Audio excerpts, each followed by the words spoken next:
Les Misérables, chapitre 12. Tempête sous un crâne.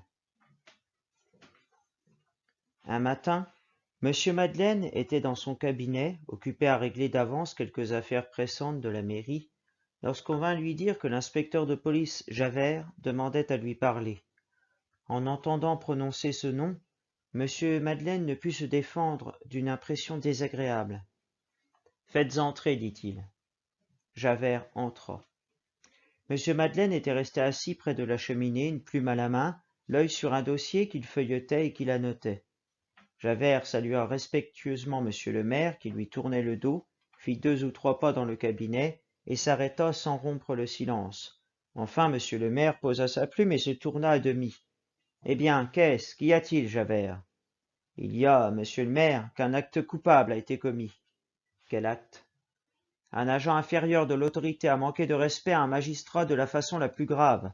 Je viens, comme c'est mon devoir, porter le fait à votre connaissance. » « Quel est cet agent ? » demanda monsieur Madeleine. « Moi, » dit Javert. « Et quel est le magistrat qui aurait à se plaindre de l'agent ? » « Vous, monsieur le maire. » Monsieur Madeleine se dressa sur son fauteuil. « Ah ça, pourquoi s'écria-t-il ? Quel est ce galimatia ? Qu'est-ce que ça veut dire ? Où y a-t-il un acte coupable commis contre moi par vous ? » « Monsieur le maire, il y a 6 semaines, à la suite de cette scène pour cette fille, j'étais furieux. Je vous ai dénoncé à la préfecture de police de Paris. » Monsieur Madeleine, qui ne riait pas beaucoup plus souvent que Javert, se mit à rire. « Comme maire ayant empiété sur la police ? » ?»« Comme ancien forçat. » Le maire devint livide.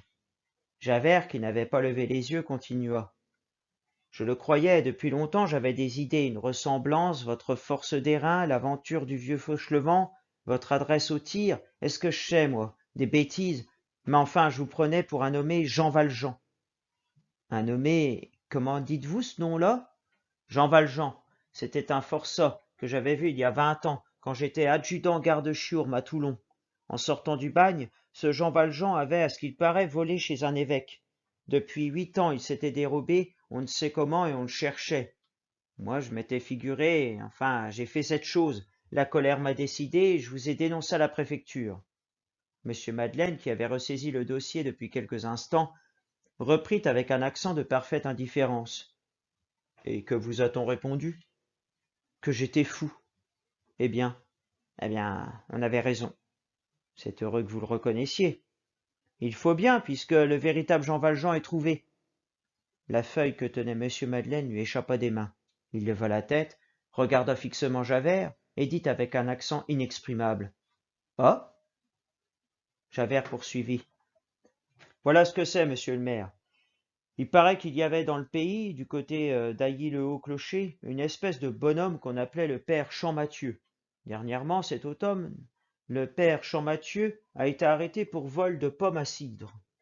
Il avait encore la branche de pommier à la main. On coffre le drôle, mais la geôle étant en mauvais état, monsieur le juge d'instruction trouve à propos de le faire transférer à Arras. Dans cette prison d'Arras, il y a un ancien forçat, nommé Brevet, qui est détenu pour je ne sais quoi et qu'on a fait guichetier de Chambray parce qu'il se conduit bien. Monsieur le maire, Champmathieu n'est pas plutôt débarqué que voilà Brevet qui s'écrie. « Eh, mais je connais cet homme-là, c'est un fagot, vous êtes Jean Valjean !» Le Champmathieu nie. Parbleu, vous comprenez, on approfondit. On me fouille cette aventure-là, on s'informe à Toulon.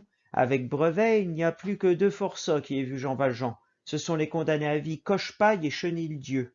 On les extrait du bagne, on les fait venir, on les confronte au prétendu Champmathieu. Ils n'hésitent pas. Pour eux, comme pour Brevet, c'est Jean Valjean. C'est en ce moment-là que j'envoyais ma dénonciation à la préfecture de Paris. On me répond que je perds l'esprit et que Jean Valjean est à Arras au pouvoir de la justice. Vous concevez si cela m'étonne, moi qui croyais tenir même ici ce même Jean Valjean. J'écris à monsieur le juge d'instruction, il me fait venir, on m'amène le Champmathieu. » « Eh bien, interrompit monsieur Madeleine. Javert répondit avec son visage incorruptible et triste. « Monsieur le maire, la vérité est la vérité, j'en suis fâché, mais c'est cet homme-là qui est Jean Valjean. Moi aussi je l'ai reconnu. » Monsieur Madeleine reprit d'une voix très basse. « Vous êtes sûr ? » Javert se mit à rire, de ce rire douloureux qui échappe à une conviction profonde. Oh, sûr, et même maintenant que je vois le vrai Jean Valjean, je ne comprends pas comment j'ai pu croire autre chose. Je vous demande pardon, monsieur le maire. En adressant cette parole suppliante et grave, cet homme hautain était à son insu plein de simplicité et de dignité. M. Madeleine ne répondit à sa prière que par cette question brusque. Et que dit cet homme? Lui, il n'a pas l'air de comprendre, il dit « Je suis Champmathieu, je ne sors pas de là ».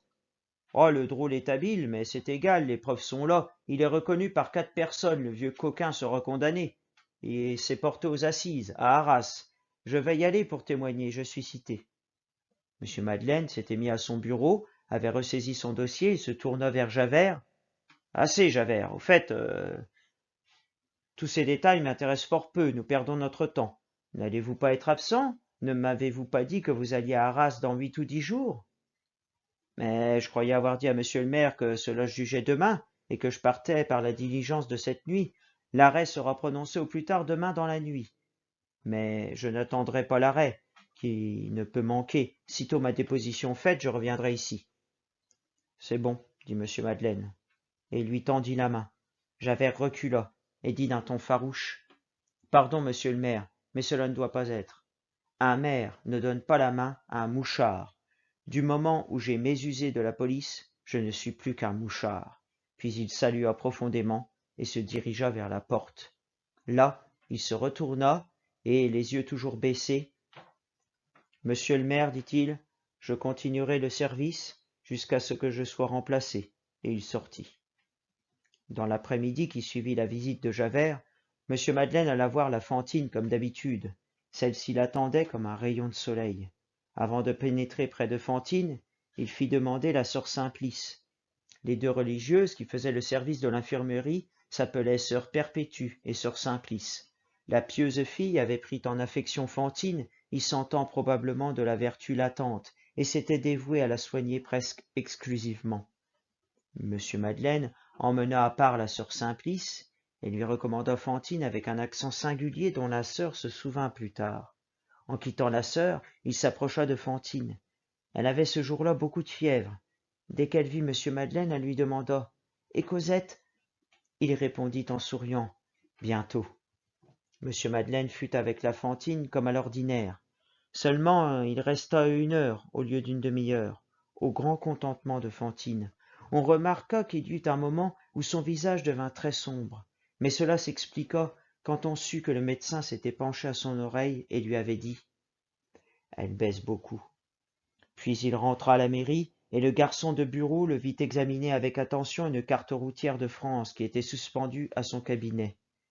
Il sentit vaguement qu'il faudrait peut-être aller à Arras, et sans être le moins du monde décidé à ce voyage, il se dit qu'à l'abri de tout soupçon comme il l'était, il n'y avait point d'inconvénient à être témoin de ce qui se passerait, et il retint à Tilbury et à Scaufflaire, loueurs de chevaux et de cabriolets, afin d'être préparé à tout événement. Il dîna avec assez d'appétit. Rentré dans sa chambre, il se recueillit. Un moment après, il souffla la lumière. Elle le gênait. Alors il posa ses coudes sur la table, appuya sa tête sur sa main et se mit à songer dans les ténèbres. Sa tête était brûlante. Il alla à la fenêtre et l'ouvrit toute grande. Il n'y avait pas d'étoile au ciel. Il revint s'asseoir près de la table.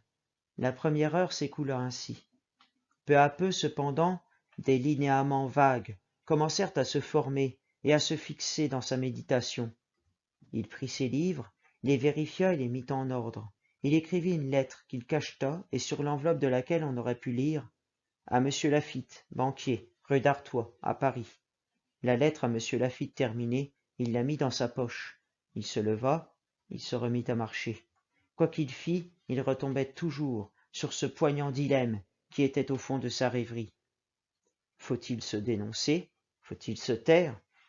Il ne réussissait à rien voir de distinct. 3 heures du matin venaient de sonner, et il y avait 5 heures qu'il marchait ainsi, presque sans interruption, lorsqu'il se laissa tomber sur sa chaise et s'y endormit.